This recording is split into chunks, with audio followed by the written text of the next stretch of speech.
entrenched, and due to the stunning death of the Labour Party in both the former North of England stronghold that has now become permanently susceptible to the Tories due to their disillusionment with it, and in Scotland due to the fact that Scotland's support has massively swung from a Labour Party that they perceive to have failed them to now wishing for something new outside of the United Kingdom. This means that Scotland is never going to have a sufficient voice against the Tory entrenchment in the south of England, and at the point that they are able to press policy that Scotland do not want, and consequentially has often ended up in things like the mismanagement of coronavirus, but is structurally going to continue making these stakes due to these short-term profit incentives that they have, due to the specific wish for things like privatization, due to the specific conflicts of interest that they have with powerful business people within the party. What this means is we are susceptible to policies that Scotland does not want from a party that it historically does not vote for. This is the context. This means that in order for opposition to win this debate and explain why this isn't the future that Scotland should choose, they need to either prove that the Tories have some capacity to be ousted, that there is some pathway of victory to end up getting them out, or they have to prove that Scotland are ever able to access a legitimate voice at the point that this is the status quo of UK politics. I don't think this is possible, and I think subsequently the only future that actually grants us a future is one as a sovereign state. I think the mech is fairly intuitive. I think this looks like indie referendum again, insofar as we probably engage in some sort of transitionary period before we become a sovereign state and engage in a peaceful succession. I'm going to do two things in this debate. I'm going to explain to you why principally this is something that Scotland should have and why this is something that weighs prior to anything else in this debate. Secondarily, if you want to judge this debate on the specific practical consequences, I'm going to explain to you in two specific strands why it is practically better that Scotland goes by itself. What are the principal consequences that you should judge this debate on? I think ultimately it is really difficult to contextualize the specific existential dread that you feel when you are growing up, knowing that your vote does not matter, knowing that your voice is necessarily always going to be drowned out, and you are never going to access the policy that you actually want, and you are never going to have a world that can possibly reflect your preferences.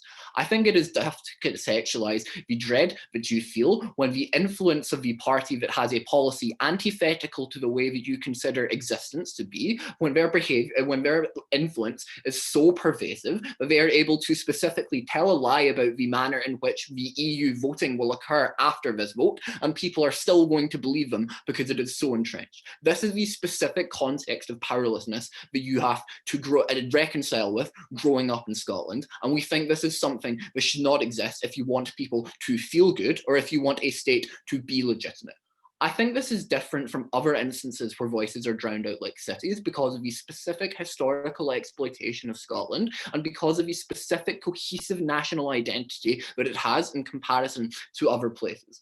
Devolution is insufficient to address this because we are so stark over central issues. I think this looks like immigration and I think this looks like healthcare. And note that even if we have devolution, we are specifically still subject to the higher powers of the UK government. This looks like the instances where they have threatened to shut down the Scottish Parliament as a bargaining tool.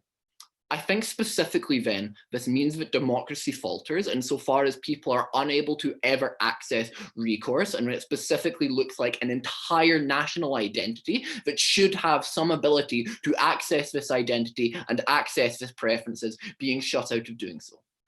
I think this is important because a state is only legitimate if individuals are able to sufficiently influence it.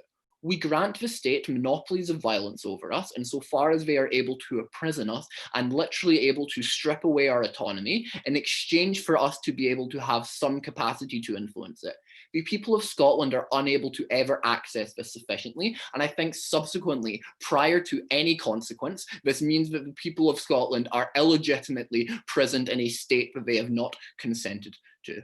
Well, I think we should care more about this than any consequence for a simple intuition pump.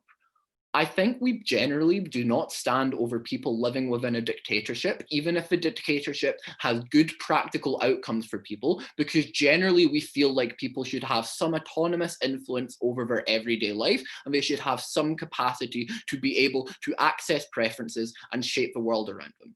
And so far as the current status quo prevents the Scottish people from ever accessing that to a meaningful extent, we think this alone is reasons why we should go on our own.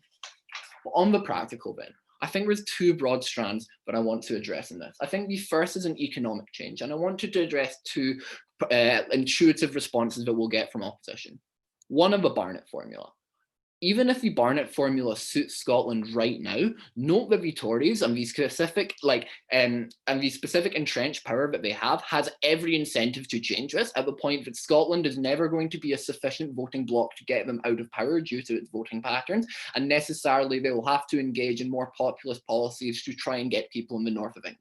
This means that in the short term, this might have some benefit, but in the long term, there is every incentive for this to change and us have no capacity to ever influence it. Secondly, on currency. We think we are able to some extent, use the pound without consent for a couple of years, like what is the case with Latin American countries using the dollar, and we are then able to engage in the creation of our own currency that results in our own banks, financial systems, and management of our own systems being in place.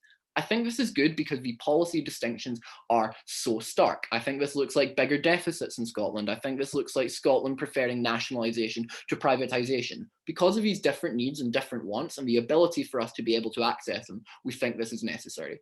Two more prongs. Firstly, on investment. I think Scotland are able to get more investment at the point that they are perceived as being more stable and they no longer have the uncertainty of independence hanging over them. In the long term, we are able to accrue more capital. Secondarily, on the EU, we think we are likely to be able to join it because of the robustness of our systems and the fact that the EU are incentivized to keep us in due to things like the common fisheries policy. Due to the immense amounts of welfare that we end up getting from the European Union without the same conditions of the UK, due to the trade and the fact that we are no longer able to necessarily have the hard border with the UK and able to still engage in that trade, we think this is specifically beneficial. Finally then, on domestic policy, three prongs to this. Firstly, on immigration. At the point that Scotland want more immigrants from the rest of the UK, which is necessary because of our declining and ageing workforce, we think this is something that has to be distinct. Secondly, on healthcare, the UK want to privatise the NHS. Scotland does not have the same one. At the point that it is able to get more investment and spend a bigger deficit, we think this is specifically the point where this is only protected at the time of Scotland. Finally, and this is very important, I think most problems that opposition will identify are intrinsic to the SNP and not independence. The SNP is currently stagnated because the only policy platform that they unite over is independence. At the point where independence occurs, this is no longer the case, and these parties that have people with diverse interests and have now become somewhat ineffectual, now necessarily split up, and you are able to have these diverse views reflected in different parties now that they no longer have this one issue dominating Scottish politics, making it a single issue thing, resulting in more competition created, people's votes finally mattering, ending the stagnation, and making democracy no longer falter like the manner it has in Scotland for years. Never been prouder to propose. Thank you very much, Jason. I'd now like to invite the Leader of Opposition to open the case for their side. Thank you very much.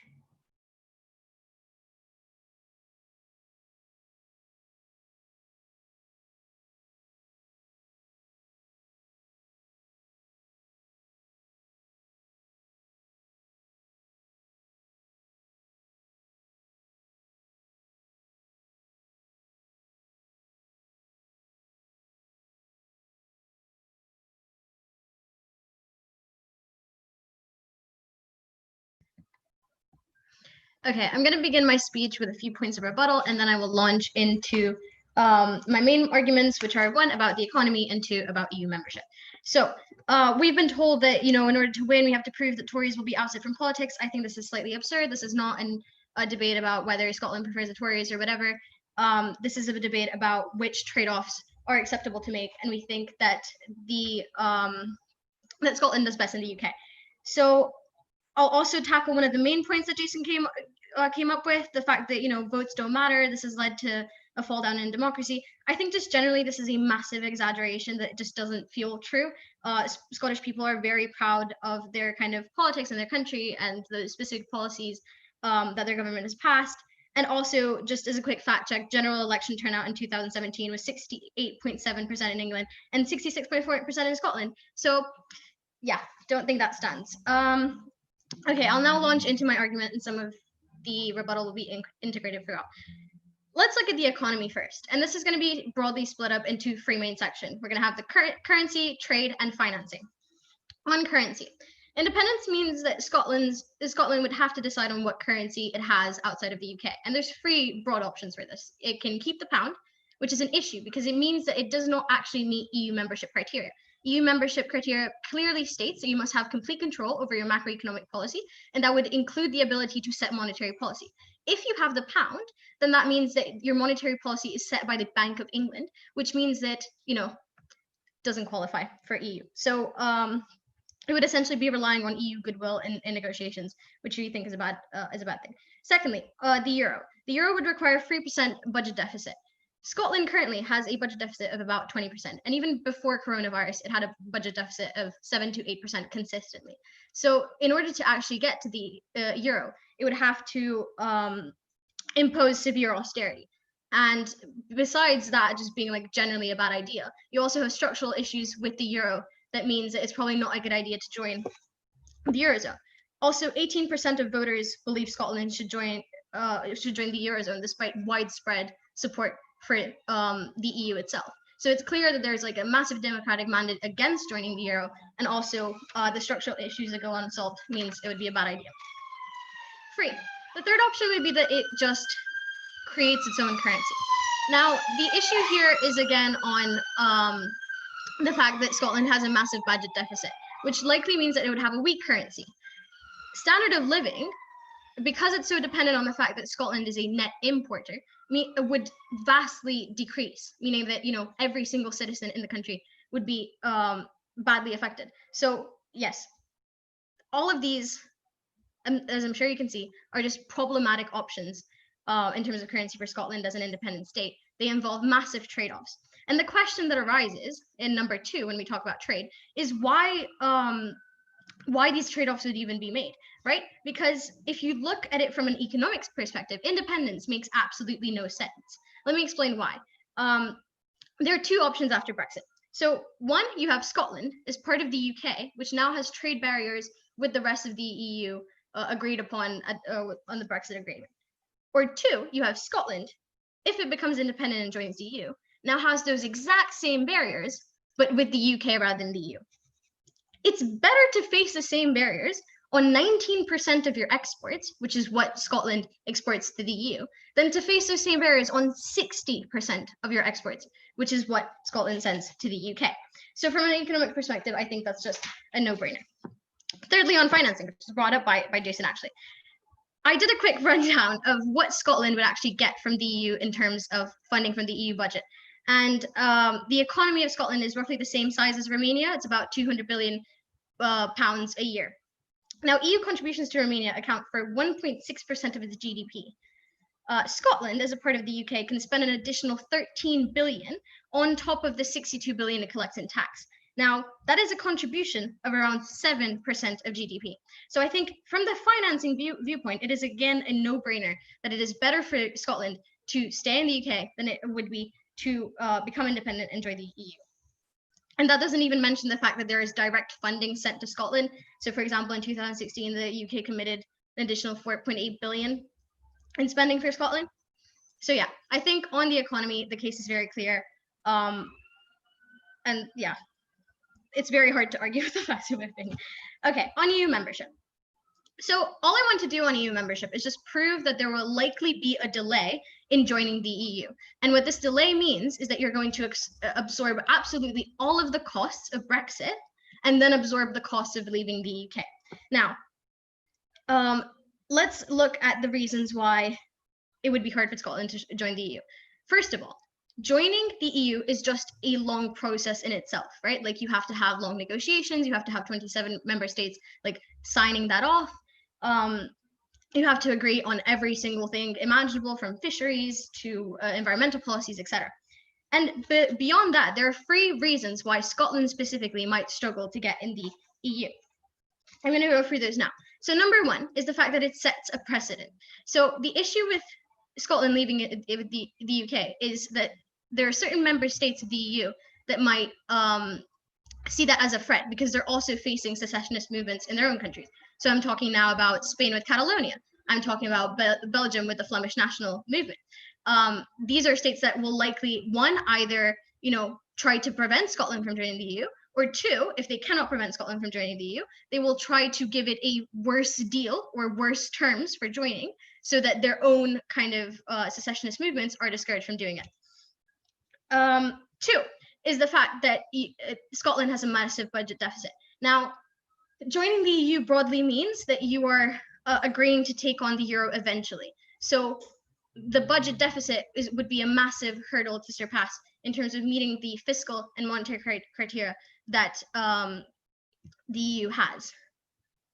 And lastly, it's just the fact that Scotland does not have the institutions to actually be a member state. It does not have a system of taxation. It does not have a central bank.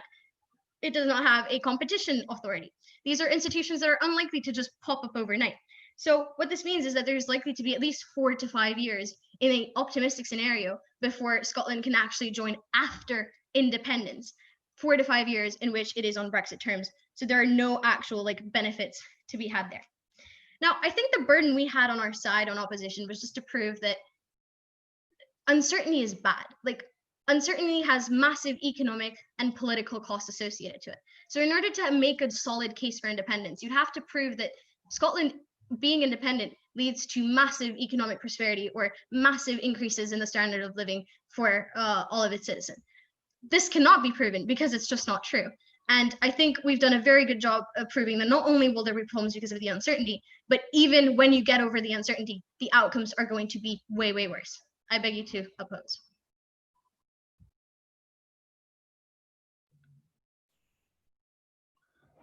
I would like to thank Alessia for her fine speech and invite Sarah to continue the case for her side.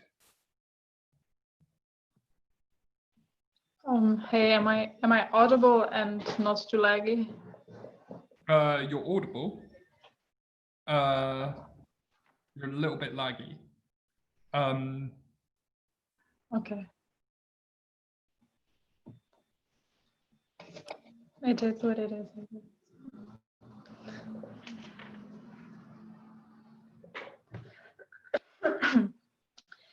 I think that the biggest problem with everything that we have just heard in a previous speech is that they don't consider the principal argument that we talked about. They don't even attempt to rebut it, and this is why it stands.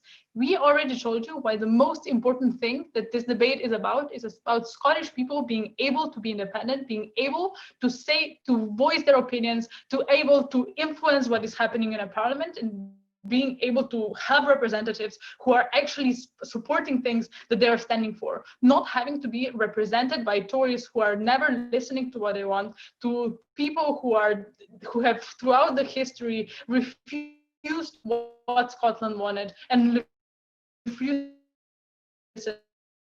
what would be better to them. At a point at which Westminster is not listening, this is how long should be being independent, and this is exactly what they're doing. My points will be firstly a bit more about the principle and then talking about practicals. Notice that this is the only thing that opposition was talking about, but notice also that it's, as they say, quite unknown. We don't know, we as people are incredibly terrible at predicting any economical outcomes. This means that the huge uncertainty is probably symmetric, whether it's going to be beneficial or not. This is why principle is so important in this debate. So about the principle, which was not rebutted, we tell you that this is an important thing for the people who have never felt like they're represented and who are never actually considered to a great enough extent for them to be able to influence their own system. NHS being taken away from them, stuff being taken away as currently with the whole fishing, agriculture, and food standards thing that Westminster just took away, even though that this was something that was promised and is actually not according to international standards as to what they did. This keeps happening, and I have seen it so many times. And this is exactly why through the last 6 months, people of Scotland have, the majority of them, wanted to be independent. And this is why the support for it has been so strong, and this is why exactly we're talking about this in this debate. It is crucial for them to be able to be represented. We exactly support that to prevent people from being misrepresented. We tell this is the most important thing. Notice also that this has pragmatical impacts of people more buying into the system and then more willing to actually hold people accountable in terms of politicians and so on, but also be more willing to actually vote for the people who they think are better at representing them. So not only is representation good in some philosophical matter, but actually you can see it in real life at a point at which people are more willing to engage with politics in the first place. Principle, probably most important. If they don't engage it in a second speech, we have already won this debate. But let's talk about practical. I already said that given that we cannot know the consequences, given that, I don't know, as if nobody predicted 2008, nobody predicted coronavirus, nobody predicted the downturn that is currently happening. It's quite unknown as to what the future is likely to be, but that doesn't mean I will not rebut what you have just heard.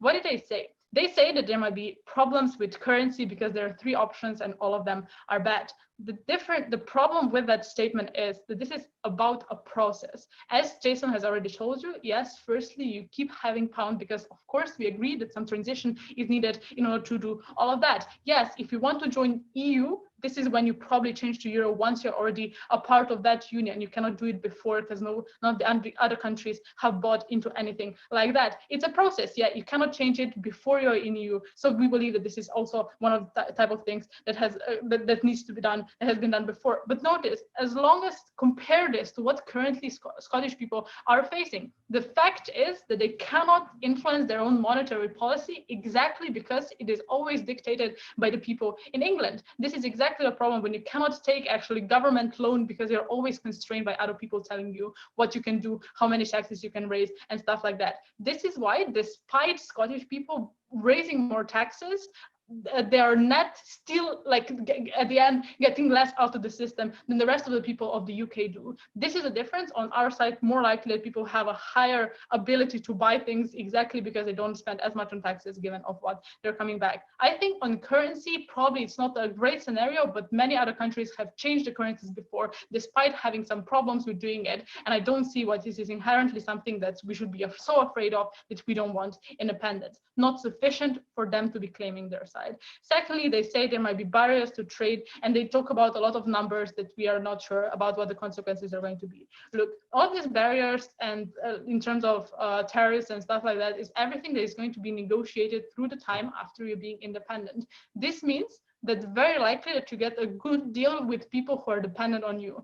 Given that currently you have the rest of England that is if they're so willing to be close to Scotland, they probably want to give them a good deal. But even if not, you have an alternative. As opposed to currently, when you're going through the Brexit, when you know that you will not be able to as much trade with European Union, when you're probably held hostage by the rest of the country because you cannot do what exactly you want. I think much more likely that you have your own interests first and you do what's best for you. And even in negotiations, even if you have to compromise, at least your voice is the one who is heard, and it's one half of what is important. Next, about Spain, Belgium, Flemish, Catalonia, and stuff like that. We have seen Spain promise that they're not going to restrict Scotland joining EU if that is to happen. We agree that maybe the deal will not be perfect, but this is something that is within the rules of the EU. So I'm unsure as to why this is a specific time of Scotland getting worse of both sides, as opposed to just leaving before the worst happens during Brexit. We're very likely deflation and like problems that the rest of UK is going to be facing. I think it's just about to have to leave to prevent all of the terrible consequences from Brexit to be happening to it. I think it's the last time that they can do such kind of a thing, and it's probably the most beneficial for them to be doing it in status quo. This is why I think in current status, responding to economical stuff is better for them on our side. But notice that also we bring in some more things as to why is it so important for us to be able to stand for, to like be able to influence what is happening in our economy. We tell you that currently with all the oil reserves and stuff like that they're currently talking about, it is exactly because everything is going back to England as opposed to staying here, being able to license it, being able to take money from it, as opposed to giving it away to other companies who don't actually want to help people on the ground. I think only at a point at which when you have a sovereign government who is able to influence what is happening within your country, only then you're able to get some of the benefits from people exporting from your stand. So even if currently they're not exporters, the fact is that there have always been constrained by other factors to be able to do any of those kind of things. I think only on our side, you're able to actually state what your benefits, what your interests are, and reach for the benefits that otherwise you're not able to get them. Notice that also all the benefits of having common idea as to what immigration, healthcare, and other policies should be is a crucial thing for you to be able to make people follow those kind of rules, and to be fine with government enforcing the rules that is then beneficial of everybody. At the end of the day, given the rising support of the politicians, given their good response to coronavirus, exactly shows that Scotland is standing united, and this is probably the best time with the highest support for them to be able to become independent. This is why I'm standing on the side of government in this debate.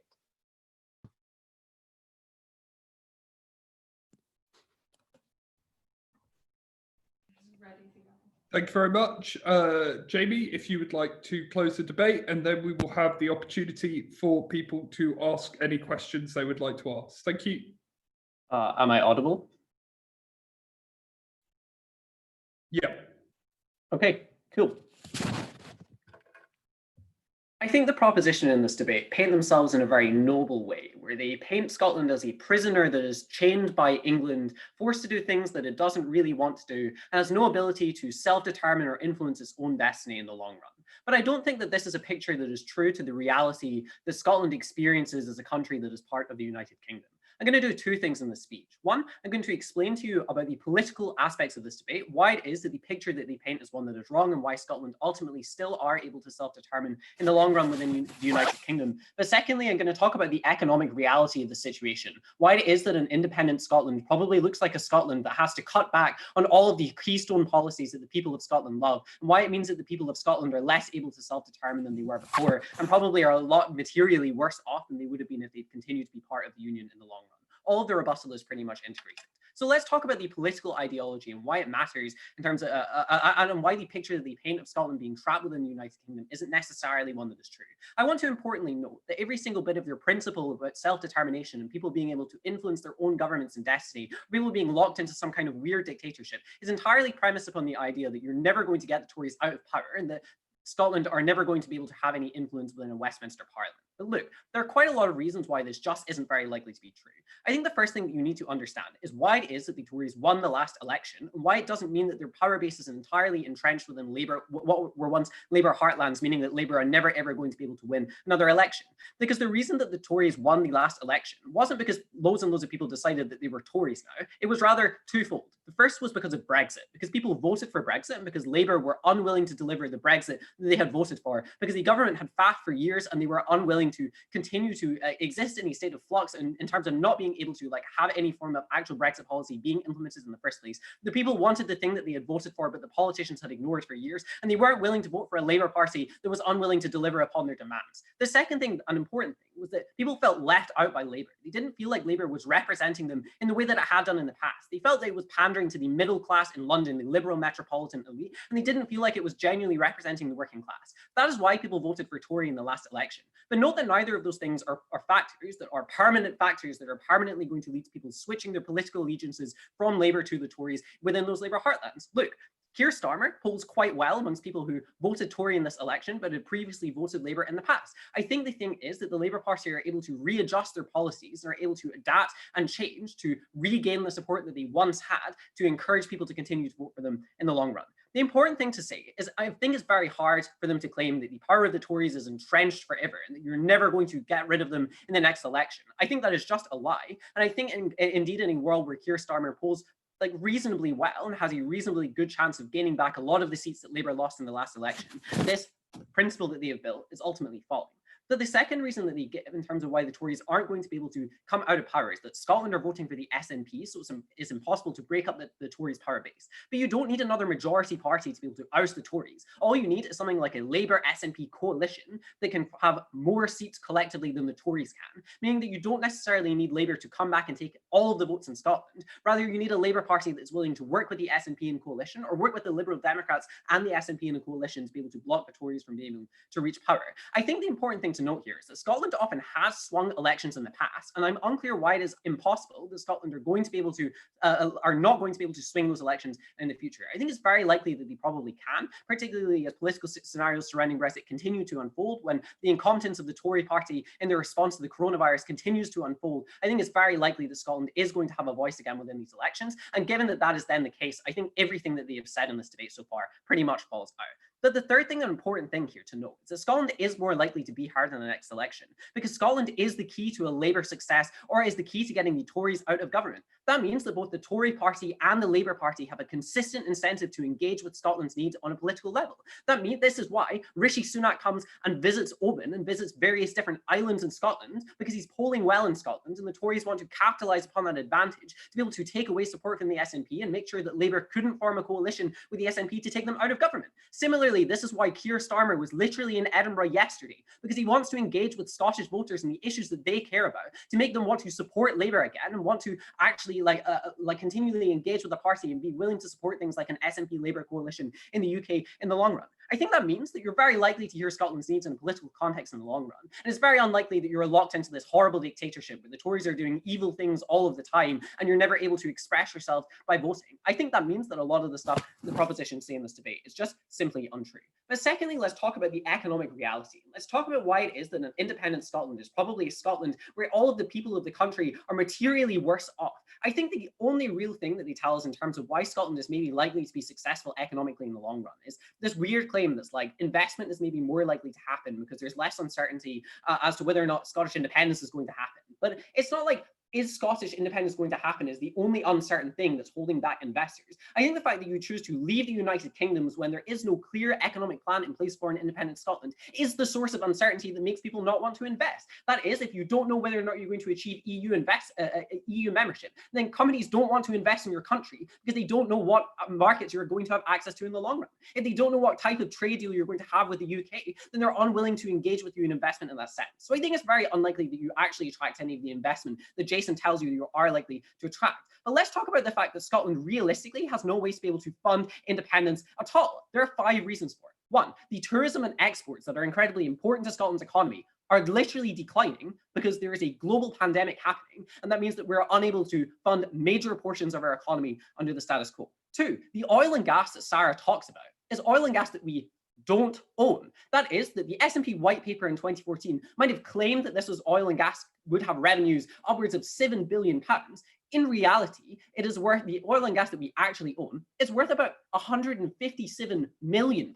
That is quite a big difference and quite a lot of money that we actually don't have access to be able to fund our economy or to reduce the budget deficit that Scotland is crippled with and plagued with. 3, energy prices are falling. One of Scotland's major exports is energy. Insofar as that is true, it becomes very hard for you to raise any revenue from the major sources of exports that Scotland already has.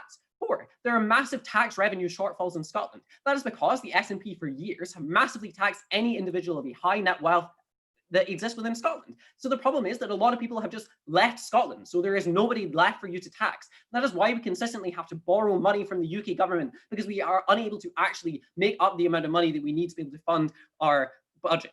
5thly, though, the cost of the pandemic is really, really high in Scotland. I think there is this weird perception that the SNP have done a really good job of dealing with the pandemic in Scotland. But it's just a perception that is wrong, a perception that is untrue. I think it's a perception that exists because Boris Johnson is unpopular. But in reality, the number of excess deaths per 100,000 people in Scotland is astronomically high. It's higher than Italy was. That means that the Scottish government haven't done a very good job of dealing with this pandemic whatsoever. It's very likely that they're about to re-implement a lockdown all across the country. There's a major cost that is associated with that is going to hugely damage the Scottish economy in the long run. That means that we just don't have the money to be able to fund our institutions when we're setting up an independent Scotland. It means we don't have enough money to be able to continually fund all of the things that the people of Scotland love. Things like no prescription charges, things like free tuition fees for students who are going to universities. Ultimately, you would be unable to implement the same degree of public spending that currently exists in Scotland if you existed outside of the United Kingdom. I think that realistically speaking, the people of Scotland generally like these things. These things are very popular because they are flagstone policies of the SNP, and the SNP consistently win majorities in Scottish elections. The important thing is that, and if those things are literally impossible in a world where Scotland is independent, and now everybody has no money because the economy of the country has collapsed, then people are materially worse off in a world where they are not part of the United Kingdom. even if that means that you have slightly less of an ability to influence the politics of your nation, I think people would rather have money, be able to implement some of these policies rather than implement none of them at all. And I think that is ultimately something that's better for the people of Scotland. Never prouder to oppose. Thank you very much, Jamie, and thank you to all the speakers in the debate. I'd now like to open it up to the floor for questioning. Basically, the way I'm going to ask you to do this is if you could type in chat if you would like to ask a question, and then I will basically call on different speakers to answer. Just before we get on to that, I'd like to emphasize that when people speak in debating, or the form of debating that we do in our debates union, it does not necessarily reflect their actual opinions. In debating, we teach it as a skill that you can argue any side of a debate, and it's exactly the same with this debate. So if people would like to ask questions, please just say in the chat now, and I will call on you.